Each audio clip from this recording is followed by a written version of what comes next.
Assalamualaikum dok, Waalaikumsalam. mau tanya nih, bedanya antara penyakit lambung dengan gastritis niku apa ya dok nih? Ya, ya saya coba menjawab ya, walaupun ini bukan di bidang saya ya, tapi saya coba memberikan sedikit pencerahan ya. Jadi kalau istilah di orang awam itu kan ada sakit mah, sakit lambung, sakit gastritis, atau apalagi radang usus, dan seterusnya ya. Kalau yang dimaksud itu adalah keluhan terkait dengan lambung, maka itu istilah yang sama sebetulnya, tidak ada perbedaan gitu. Intinya adalah semua masalah di lambung akan menimbulkan rasa tidak nyaman pada perut sebelah atas ya. Ada rasa perih, sebah, kembung, sendawa terus ya. Dan itu sudah berlangsung lebih dari 3 atau 6 bulan, maka disebut dengan dispepsia.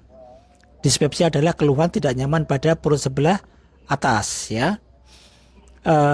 Nah, dispepsia ini ada beberapa tipe. Ini perlu saya sampaikan ya, karena nanti tipe-tipe ini akan menunjukkan kepada satu penyakit tertentu gitu. Rasa tidak nyaman pada perut ini akan dibedakan jadi 3 tipe nih. Nanti mungkin pemirsa silahkan mendengarkan dan kemudian menilai rasa tipe yang mana ya kalau ada sakit pada perut sebelah atas gitu ya. Yang pertama tipe ulcer like type. Jadi ada tipe ulcer, tipe ulkus. Maka ini keluhannya adalah yang dominan adalah perih. Perih, nyeri, ya seperti diremes-remes, makin ini ulcer like type.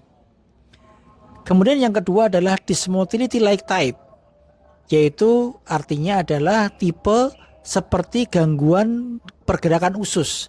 Jadi ususnya nggak bisa bergerak dengan sempurna gitu.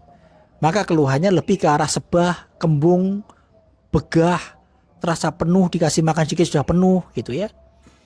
Kemudian yang ketiga adalah tipe mixed type, tipe campuran antara perih, kemudian ada sebahnya, ada kembungnya, ada nyerinya, namanya mixed type. Nah mungkin pemirsa bisa dikira-kira saya tipe yang mana ini? Apakah lebih dominan perihnya, apakah kembungnya, apakah campuran keduanya gitu. Nah itu nanti akan menunjukkan kepada satu kelainannya di dalam lambung seperti apa gitu ya.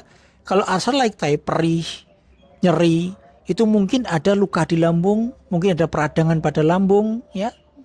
Kemudian kalau yang dysmotility lebih ke arah kembung dan begah, bisa ada radang di lambung, tapi mungkin ada gangguan pergerakan usus. Bisa karena berkurangnya gerakan usus karena adanya sumbatan pada saluran empedu. Karena empedu ini akan menimbulkan dampaknya adalah untuk mempercepat gerakan usus. Kalau tidak ada empedu maka gerakannya menjadi lambat. Kalau lambat maka makanan tidak bisa turun ke bawah, jadinya begah gitu, penuh gitu. Oke. Kemudian yang mixed type campuran keduanya, nanti obatnya pun juga akan menyertai itu gitu. Nah, di manakah penyakit mah gastritis itu? Mah gastritis itu sama-sama radang pada lambung. Jadi lambung radang itu disebut dengan sakit mah atau gastritis ya, atau sakit lambung gitu. Yaitu adanya kemerahan pada lambung kalau dilihat secara endoskopi, dia itu akan menimbulkan sensasi rasa perih, sebah dan kembung, kadang-kadang campuran gitu tipenya gitu ya. Atau luka pada lambung misalnya. Namanya ulcus pepticum, ulcus gaster. Ini juga memberikan rasa perih ya. Kemudian di lambung juga bisa terjadi misalnya perforasi lambung, lambungnya bocor misalnya. Ini pun juga sensasinya akan sangat nyeri sekali gitu. Jadi semua istilah itu sama. Gastritis, sakit mah, sakit lambung itu kurang lebih sama, yaitu sesuatu yang terjadi pada lambung kita gitu ya. Entah itu karena radang, entah itu karena luka, entah itu karena bocor gitu ya. Maka ini akan disebut dengan penyakit mah atau gastritis. Lalu apa obatnya? Nah kalau sudah ketahuan misalnya lebih ke arah tipe ulcer, maka kita menggunakan obat-obat golongan PPI misalnya yang sol-sol, lansoprazol, omeprazol, esomeprazol, pantoprazol, atau din-din, ranitidin, simetidin ya. Kemudian kalau golongannya lebih kepada kembung sebah, kita bisa memberikan golongan domperidon dan lain-lain gitu, metoclopramid gitu ya. Atau kalau tipe campuran ya kita bisa gunakan dua-duanya, mungkin bisa juga ditambah dengan antasida atau sukralfat dan lain sebagainya. Jadi itu kurang lebihnya ya. Jadi itu adalah istilah yang sama, sama-sama kelainan ada di lambung kita.